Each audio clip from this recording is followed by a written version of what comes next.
ಅಲ್ಲಿ ಹಿಂದೂಗಳನ್ನೇ ಟಾರ್ಗೆಟ್ ಮಾಡಿ ಹೊಡೆದಂಥ ರೀತಿಯಾದಂಥ ಅವರ ಆ ನಡವಳಿಕೆಗಳು ಇದೆಲ್ಲ ಸಹಜವಾಗಿ ದಿಗ್ಭ್ರಮೆ ಹುಟ್ಟಿಸ್ತಾ ಇದೆ.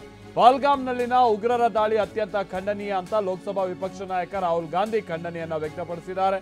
ಭಯೋತ್ಪಾದಕರ ವಿರುದ್ಧ ದೇಶ ಒಗ್ಗಟ್ಟಿನಿಂದ ನಿಂತಿದೆ, ಇಂಥ ಕ್ರೂರ ಘಟನೆ ನಡೆಯದಂತೆ ಕ್ರಮ ತೆಗೆದುಕೊಳ್ಬೇಕು ಅಂತ ಟ್ವೀಟ್ನಲ್ಲಿ ವಿಪಕ್ಷ ನಾಯಕ ರಾಹುಲ್ ಗಾಂಧಿ ಒತ್ತಾಯಿಸಿದ್ದಾರೆ.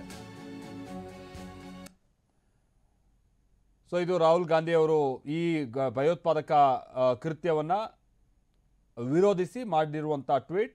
ದೇಶ ಒಗ್ಗಟ್ಟಿನಿಂದ ಇದೆ, ಇಂಥ ಕೃತ್ಯವನ್ನು ಎದುರಿಸುವಂಥ ನಿಟ್ಟಿನಲ್ಲಿ ಅಂತ ಅವರು ಈ ಸಂದರ್ಭದಲ್ಲಿ ಹೇಳ್ಕೊಂಡಿದ್ದಾರೆ. ಈ ಮುಖ್ಯವಾಗಿ ಇದಕ್ಕೆಲ್ಲ ಪ್ರತಿಪಕ್ಷಗಳು ಕೂಡ ಈ ಮುಂದೆ ಆಗ್ಬೋದಾದಂಥ ಕಾರ್ಯಾಚರಣೆ ಅಥವಾ ಕ್ರಮದ ವಿಚಾರವಾಗಿ ಬಹಳ ಒಗ್ಗಟ್ಟಿನಿಂದ ನಿಲ್ಲಬೇಕಿದೆ. ಇದು ರಾಜಕೀಯ ಏನೇ ಇರಲಿ, ಇಂಥ ಘಟನೆಗಳಾದಂಥ ಸಂದರ್ಭದಲ್ಲಿ ತಮ್ಮ ಒಗ್ಗಟ್ಟೇನು ಅನ್ನುವಂಥದ್ದನ್ನು ಪ್ರದರ್ಶಿಸಬೇಕಾದಂಥದ್ದು ಕೂಡ ದೇಶದ ಮುಂದಿರುವಂಥ ಅನಿವಾರ್ಯತೆ. ಅದಕ್ಕೆ ಸಂಬಂಧಪಟ್ಟಾಗೆ ಈಗ ಆಡಳಿತ ವಿಪಕ್ಷ ಅನ್ನೋದೇ ಎಲ್ಲರೂ ಕೂಡ ರಾಜಕೀಯ ನಾಯಕರುಗಳು ಒಂದಾಗಬೇಕಿದೆ.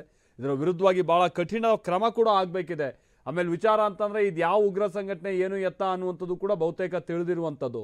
ಸೊ ಈಗ ಆಲ್ರೆಡಿ ಆ ಸಂಘಟನೆ ಘೋಷಣೆ ಕೂಡ ಮಾಡಿಕೊಂಡಿದೆ, TRF ಅಂತಾನೆ ಏನೋ ಒಂದು ಸಂಘಟನೆ. ಸೊ ಆ ಸಂಘಟನೆಗೆ ಸಂಬಂಧಪಟ್ಟ ಹಾಗೆ ನಾವು ಉಗ್ರರನ್ನು ಹೊಸಕ್ಕೆ ಹಾಕಬೇಕಾದಂಥದ್ದು ಅನಿವಾರ್ಯತೆಯೂ ಇದೆ. ಮುಂದಿನ ಹಂತದಲ್ಲಿ ಇದಕ್ಕೆ ಸಂಬಂಧಪಟ್ಟಾಗಿನ ದೊಡ್ಡ ಕಾರ್ಯಾಚರಣೆ ಕೂಡ ಆಗಬೇಕಿದೆ. ಆ ನಿಟ್ಟಿನಲ್ಲಿ ಇಡೀ ದೇಶ ಒಗ್ಗಟ್ಟಿನಿಂದ ನಿಲ್ಲಬೇಕಾದಂಥದ್ದು ಅನಿವಾರ್ಯತೆ ಇದೆ.